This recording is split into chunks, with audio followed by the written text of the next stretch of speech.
And that's, again, why I said that I wasn't going to attend. This cannot legitimize that. And we cannot pretend that that is somehow normal. This is not normal. It's not normal.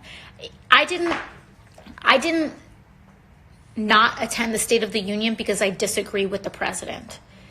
I'm happy to attend a State of the Union despite having intense disagreements with whoever is delivering that speech. Where we draw the line is the actual erosion of our constitutional norms in our institution and breaking the law. And that is completely different from mere policy disagreements. We're talking about the actual rule of law in the United States of America. And that is a much deeper systemic threat, an institutional threat, than just a policy disagreement.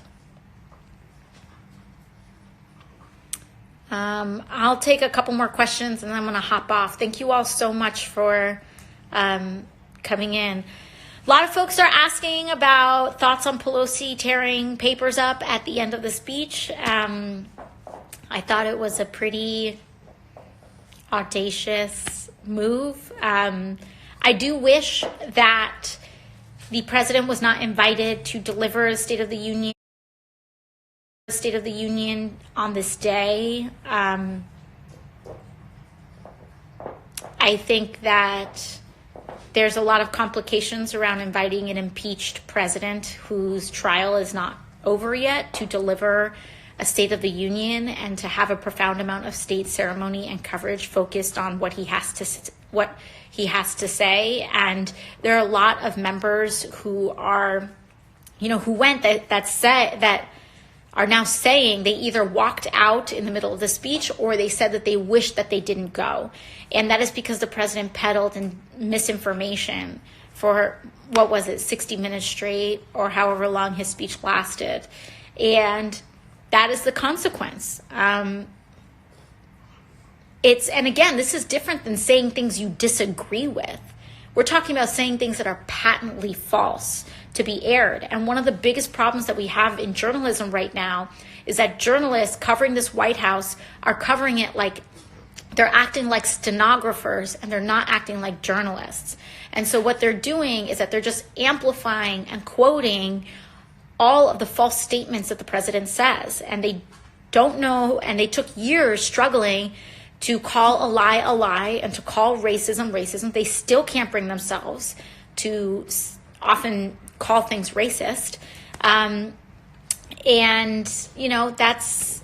that is what it is. But when you invite someone to deliver a State of the Union that is, filled with patently false statements, that gets amplified and it gets almost aired without comment, despite the fact that there's a lot of false information there. So, I'm glad that she expressed her discontent, but I think we still need to talk about the larger problematic issue of him essentially giving a campaign speech as his State of the Union.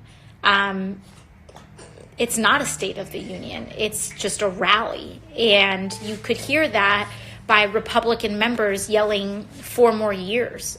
We're not supposed to engage in electioneering or that kind of behavior on the House floor.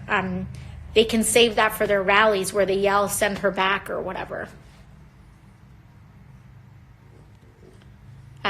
I'll do one more question and then I'm going to pop off here.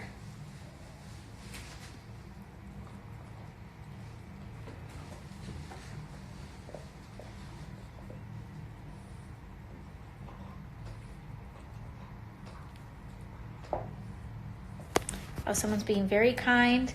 How are you doing as a person? I know you're doing well politically, but I wonder how you're doing. I'm doing great.